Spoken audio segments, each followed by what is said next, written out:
नमस्कार दोस्तों, प्रियदर्शन हमारे समय के चर्चित कवि, कथाकार, पत्रकार और आलोचक हैं। उनकी कुछ एक कविताएं आपको सुनाते हुए मुझे बहुत खुशी हो रही है। पहली का शीर्षक है जलेबी और चाकू। उसके बाद मैं आपको जलेबी से अपने जुड़ाव की बातें बताऊंगी, लेकिन पहले जलेबी और चाकू कविता प्रियदर्शन की। किसी गर्म कुरमुरी जायकेदार जलेबी को मुंह में रखने और उसे गप कर जाने से पहले उसकी खुशबू और उसके रस का पूरा आनंद लेने के बीच क्या आपने ध्यान दिया है कि हमारी भाषा कैसे कैसे बेखबर अत्याचार करती है। अगर किसी को आप जलेबी जैसा सीधा कहते हैं तो ये उसके टेढ़ेपन पर व्यंग्य भरी टिप्पणी होती है, जबकि सच्चाई यह है कि अपने रूपाकार को छोड़कर जिसमें उसका अपना कोई हाथ नहीं है वह वाकई सीधी होती है। पहले रस को अपने भीतर घुलने देती है और फिर बड़ी आसानी से मुंह के भीतर घुल जाती है। जो थोड़ा बहुत कुरमुरापन रहता है वह उसका जायका ही बढ़ाता है। कभी चाव से जलेबी खाते हुए और कभी दिल लगी में दूसरों से अपने जलेबी जैसा सीधा होने की तोहमत सुनते हुए अक्सर मुझे लगता है कि वह भाषा भी कितनी सतही होती है, जो बाहरी रूप देखकर किसी से सीधे या टेढ़े होने का ऐसा नतीजा तय कर लेती है जो घिस घिस कर मुहावरे में बदल जाता है।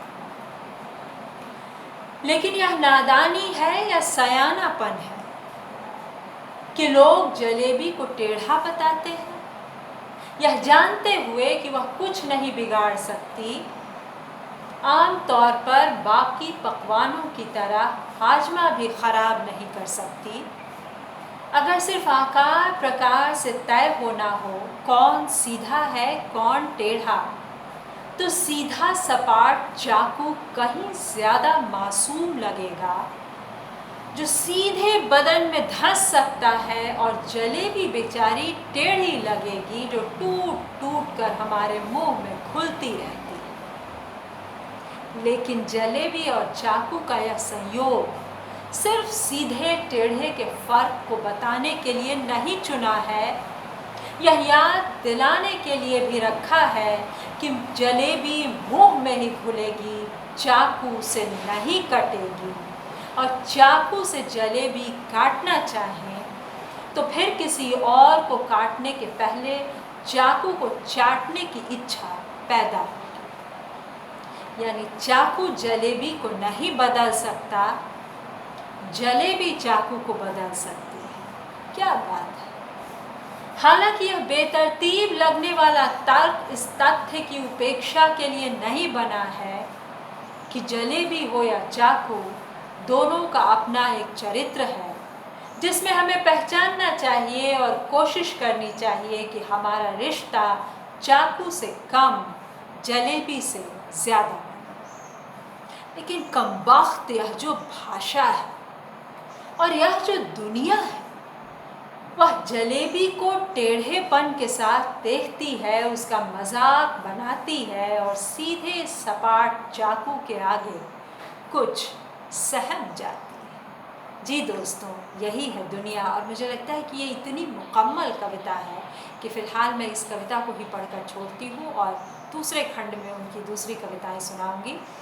जलेबी को लेकर मेरा अपना जुड़ाव की जो आखिरी मिठाई मेरे पिता मेरे लिए लेकर आए थे वो जलेबी थी, और जलेबी हम सबको परिवार में, जैसा कि इस उदाहरण से स्पष्ट हो गया, बहुत पसंद है।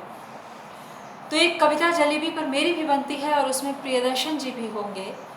और एक और बात कि बहुत पहले मेरी माँ को बहुत पसंद थी जलेबी। जब मैं बहुत छोटी थी तो कभी कभी वीकेंड पे वो नाश्ते में सुबह सुबह हमारे मुजफ्फरपुर शहर उत्तर बिहार के एक प्रसिद्ध रेस्तरां, हलवाई की दुकान, रेस्तरां शब्द तो बहुत बाद में आया ना, मिष्टान्न भंडार में भारत जलपान नाम का जो अभी भी है, और जिसमें उम्दा डोसा मिलता है, और जिसमें कभी कोरोना के बाद में बैठ कर जाकर खाऊंगी।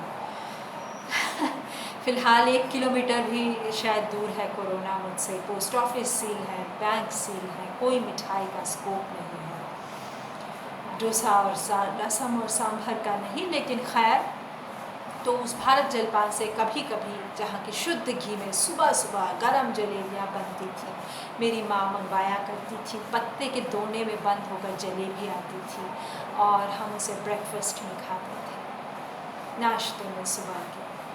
तो ये उससे जुड़ी हुई, और जो व्यक्ति लाता था वो जिस दुनिया में नहीं है, उसको श्रद्धांजलि पहुँचे। लेकिन वो व्यक्ति मुझे याद है जिसने इतनी मिठास हमें कभी दी, और अब भी इस शहर में तो कम होता है खोमचे वाले से मेरा वास्ता, लेकिन दिल्ली में मुझे स्ट्रीट फूड बहुत पसंद है। मुझे विदेशों में भी स्ट्रीट फूड भी पसंद है। तो आप एकदम से मतलब हल्दीराम की जलेबी भी खा सकते हैं, वहाँ पर ज़्यादा इमरती अब मिलती है, लेकिन एक कविता इमरती और जलेबी के अंतर पर भी बनती है। ये तो कविता मतलब खैर शानदार है, लेकिन मतलब मैं जलेबी का अपने जीवन में स्थान बता रही हूँ। और फिर चाकू पर भी हम आएंगे कि वो स्थिति कितनी बार पैदा हो जाती है ना, जिसका वर्णन कामियों ने किया है कि कितनी तेज़ गर्मी दो लोगों के बीच उपस्थित हो जाती है, आक्रोश की, कि तनातनी बहुत तन जाती है। तो खैर, तो दिल्ली में अभी मुझे जो छोटे छोटे खोमचे वाले भी लगा देते हैं, अब तो वो एकदम अनहाइजेनिक हो गया, लेकिन जिसको कहते हैं ना जनता का खाना, मुझे बहुत पसंद है। और कई बार जैसे जयपुर में जो प्याज की कचौड़ी मिल जाती है, जैसे कि हवा महल के पास, और उसका जो मज़ा, उसका जो स्वाद है वो 5 स्टार में भी नहीं मिलता। ऐसा होता है दोस्तों, जले तेल की भी चीज़ें ऐसी हो जाती हैं। खैर, तो अनंत कविताएं हैं, लेकिन फ़िलहाल ये कविता शानदार थी, और मैंने तो केवल जलेबी के और स्ट्रीट फूड के स्वाद वर्णन की बात कही, थोड़ा सा कामियों का सहारा लेते हुए चाकू की भी। लेकिन इस कविता में जो अद्भुत तुलना है, आशा है कि आपने उसका लुत्फ़ उठाया मेरी तरह। सुनने के लिए बहुत बहुत धन्यवाद दोस्तों। लाइक और सब्सक्राइब करें प्लीज़।